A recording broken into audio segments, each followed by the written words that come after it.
एक चुटकी भर सिंदूर की कीमत एक पिता को 10 लाख से 40 लाख तक की कीमत चुकानी पड़ती है।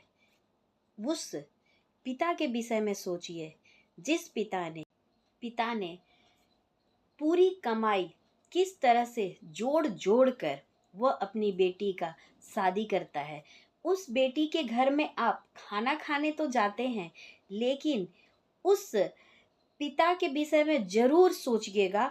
और उस खाना खाने के समय आप क्या करते हैं, बहुत से लोग क्या करते हैं कि उस थाली में कितने चीज़ें खाने के लिए ले तो लेते हैं, लेकिन उसे खाते नहीं हैं, बल्कि उसे आप छोड़ देते हैं। और उस खाना को आप ये भी बोलते हैं कि ये मटर पनीर अच्छी नहीं बनी है, चावल कच्चा रह गया है, रोटी पकी नहीं है, पूड़ी कड़क है। इस तरह से आप बोलकर उस पिता का बहुत बड़ा अपमान करते हैं। और आप ये नहीं सोचते हैं कि उस पिता ने एक एक करके कमाई को, उसने एक एक अपनी कमाई की, पसीने की कमाई को उसने जोड़ जोड़ कर उस पिता ने अपनी बेटी की शादी के लिए वह खाना मंगवाया है।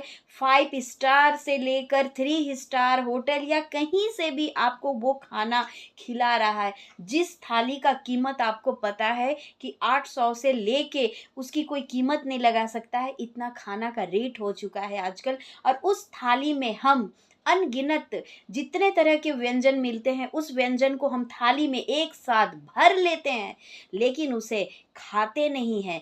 उसे हम अपमान करके, एक तो हम अन्नपूर्णा देवी भोजन का अपमान करते हैं, दूसरा हम अपमान करते हैं उस बेचारे पिता का, और हम उस थाली से अन्न को छोड़ देते हैं और वो छोड़ा हुआ अन्न कचरे के डब्बे में चला जाता है। तो एक बार जरूर सोचिएगा एक बेटी के शादी में जाकर कि उसके पिता का क्या हाल होता होगा। पैसा कमा के एक एक पैसे को जोड़कर वह शादी करता है। जरूर इस पर आप विचार करिएगा। वीडियो अगर अच्छी लगी हो तो जरूर कमेंट्स करें, शेयर करें, लाइक करें और जरूर सोचिएगा इस विषय में। अगर मैं गलत बोल रही हूँ तो कोई बात नहीं, लेकिन जो सच्चाई है वो सच्चाई है। बाकी आपकी मर्जी, आपको सोचना समझना पड़ेगा जरूर से।